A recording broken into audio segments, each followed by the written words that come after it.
Keyingi videoda mana bu qismlar haqida gaplashamiz. Oxirgacha ko'ring. Xo'p, hours per week.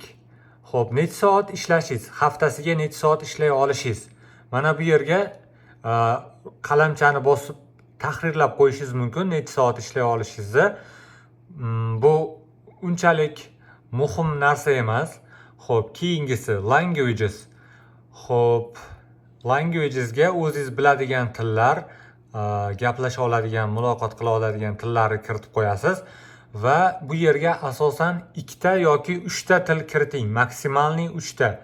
Chunki mijoz siz bilan qaysi tilda muloqot qila olishini aniq bilishi kerak. Agar 5 6 til kiritib tashlaydigan bo'lsangiz, o'zingizni tajribangizni ko'pligini inobatga olib, mijoz siz bilan muloqot qilishda dovdirab qolishi mumkin. Qaysi tilda bu bilan gaplashaman deb.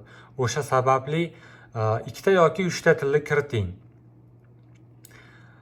Xo'p, keyingisi, agar sizda til bilmaydigan bo'lsangiz, ingliz tilini kiriting. Обязательно ingliz tilini kiriting. Bilmaydigan bo'lsangiz ham tarjimondan foydalanib mijoz bilan muloqot qilishda davom eting va taslim bo'lmang. Keyingisiga o'tamiz. Verifications. Verificationsda bu siz tomoningizdan amalga oshiriladigan bitta narsa, pasportingizni chiroyli qilib, tiniq qilib, skaner yoki rasmga olib Upworkga jo'natishingiz. Verifikatsiyaga jo'natganingizdan keyin sizga mana bu galochka beriladi. Ungacha berilmaydi.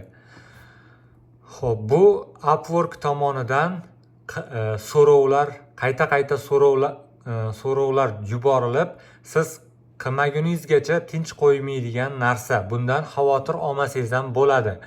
Menga galochka bermayapti, ololmayapman degan xavotirlarga tushmang. Albatta sizga agarda boshlanishda men xato qilganman, pasportimni xira rasmga olib tashlaganimdan keyin sizni pasportingiz bo'lmadi, отказ qilishgan va 2 hafta, 3 haftadan keyin vaqt talab qilgan, undan keyingina verifikatsiyadan qaytadan tiniq qilib rasmga olib tashlaganimdan keyin galochkani berishgan. Xo'sh, license. Bunga o'zingizni turli xil sertifikatlaringiz, IELTS bo'lsa, IELTS'ni kiritib qo'ysangiz bo'ladi. Menda hech qanday sertifikat yo'q. Men buni kiritmaganman. Education. Educationga o'zingizni o'qigan o'qish joyingiz yoki o'qiyotgan joyingiz kiritib qo'yishingiz mumkin. Xo'p, bu sizni ta'limni davom ettirayotganingizni bildiradi va bu ham kiritib qo'yganingiz muhim. Va medical college, bu ham o'sha ta'lim o'qigan joylaringizni kiritib qo'ysangiz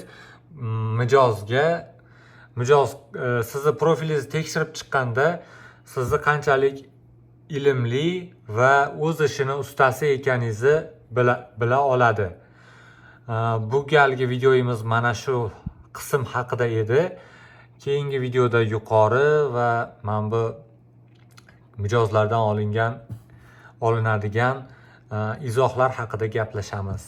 Albatta like bosib, kommentariyada fikrlaringni bildirib, qo'llab-quvvatlaysizlar degan umiddaman.